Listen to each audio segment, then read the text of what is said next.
السلام علیکم، کیسے ہیں آپ سب لوگ؟ امید کرتی ہوں کہ آپ سب لوگ خیریت سے ہوں گے۔ کلاس 10 انگلش گرامر کمپوزیشن کے جو ایسے سٹارٹ کیے تھے وہ ایسیز تو ختم ہو چکے ہیں۔ آج ہم لوگ کریں گے ایسیز ان آؤٹ لائن، اور جس میں جو فرسٹ ٹاپک ہے وہ ہے مائی فیوریٹ بک، میری پسندیدہ کتاب۔ تو سٹارٹ کرتے ہیں اپنا lecture. The books are the great blessing for mankind. کتابیں انسانوں کے لیے بہت بڑی نعمت ہیں۔ They can make or mar their readers۔ مار ہوتا ہے خراب کرنا یا بگاڑنا، میک سنوارنا یا بنانا، تو یہ اپنے پڑھنے والوں کو سنوار یا بگاڑ سکتی ہیں۔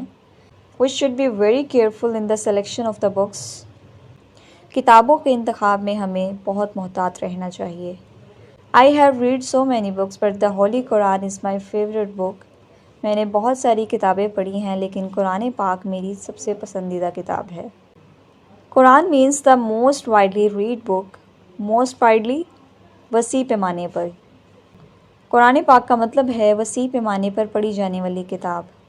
وسیع پیمانے سے مراد ہے کہ دنیا کے کسی بھی خطے میں ہو، کسی بھی ملک میں ہو، کسی بھی شہر میں ہو، کسی بھی رنگ کا انسان ہو، کوئی بھی زبان بولنے والا انسان ہو، وہ قرآن کو پڑھتے ہیں جو قرآن کو ماننے والے ہیں۔ It was revealed to the Holy Prophet محمد صلی اللہ علیہ وآلہ وسلم۔ ریویلڈ ہوتا ہے نازل ہوئی۔ یہ حضرت محمد صلی اللہ علیہ وآلہ وسلم پر نازل ہوئی بائی اللہ تعالیٰ کی طرف سے، تھرو این اینجل جبرائیل علیہ السلام، فرشتے جبرائیل علیہ السلام کے ذریعے۔ اسے اللہ تعالیٰ نے فرشتے جبرائیل علیہ السلام کے ذریعے رسول پاک صلی اللہ علیہ وآلہ وسلم پر نازل فرمایا تھا۔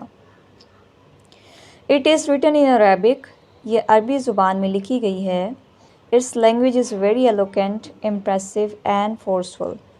Eloquent کا مطلب ہوتا ہے فصیح و بلیغ۔ فصیح و بلیغ کا کیا مطلب ہوتا ہے؟ یعنی ایسا کلام جو بہت سادہ ہے اور سننے والے کو سمجھ بھی آتا ہے اور اس پر اثر بھی ہوتا ہے، اس کو کہتے ہیں فصیح و بلیغ۔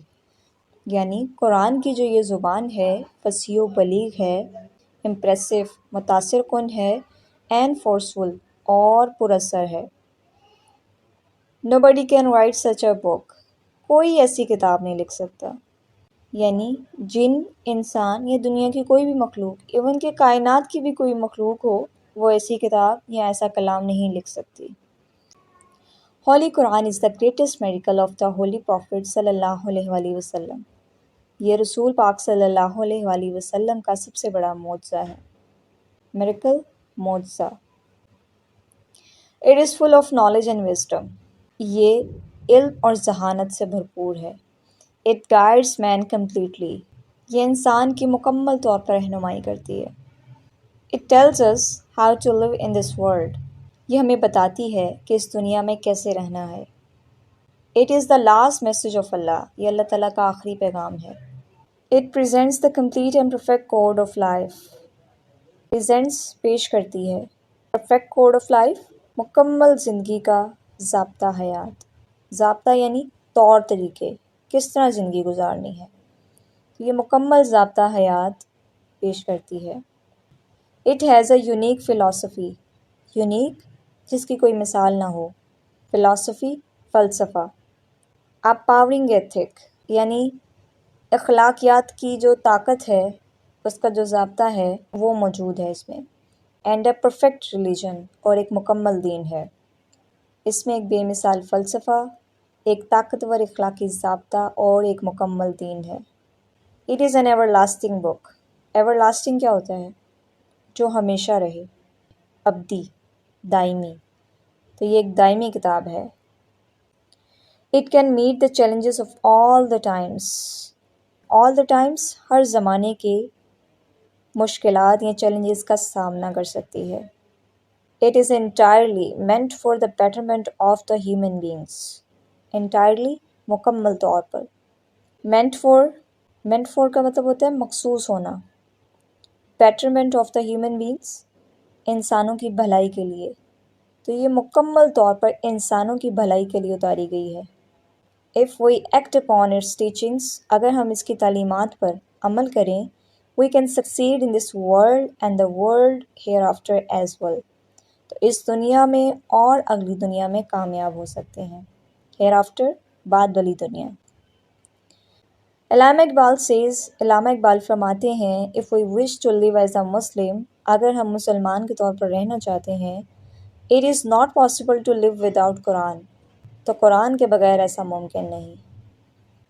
The Holy Quran is perfectly in the same form، قرآن پاک مکمل طور پر اسی شکل میں ہے as it was revealed to the Holy Prophet صلی اللہ علیہ وآلہ وسلم، جس شکل میں یہ رسول اللہ صلی اللہ علیہ وآلہ وسلم پر نازل ہوا تھا۔ Not a single word of it، اس کا ایک بھی لفظ has ever been changed or altered۔ altered کا مطلب ہوتا ہے بدلا ہوا، اس کا ایک بھی لفظ کبھی تبدیل نہیں ہوا۔ There are millions of Muslims، لاکھوں مسلمان ہیں who have memorized it، جنہوں نے اسے حفظ کر رکھا ہے۔ The Holy Prophet صلی اللہ علیہ وآلہ وسلم brought the greatest revolution in this world with the help of this book۔ Revolution انقلاب، تبدیلی، تو رسول پاک صلی اللہ علیہ وآلہ وسلم اس کتاب کی مدد سے دنیا میں سب سے بڑا انقلاب لائے۔ We should recite, understand and act upon this great book۔ ہمیں اس کتاب کی تلاوت کرنی چاہیے، سمجھنا چاہیے اور اس پر عمل کرنا چاہیے۔ May Allah help us to follow it fully۔ اللہ تعالیٰ ہمیں اس پر مکمل طور پر عمل کرنے کی توفیق عطا فرمائے، آمین۔ تو یہاں ہو جاتا ہے ہمارا ایسے اینڈ۔ امید کرتی ہوں کہ آپ نے اس لیکچر کو توجہ سے سنا ہوگا اور آپ نے اس کے سارے میننگز بھی نوٹ کیے ہوں گے۔ چینل پر نئے ہیں تو چینل کو سبسکرائب کرتے چلے جائیے گا اور اپنا فیڈ بیک ضرور دیجیے گا۔ ملتے ہیں ایک نئی ویڈیو میں، تب تک کے لیے اللہ حافظ۔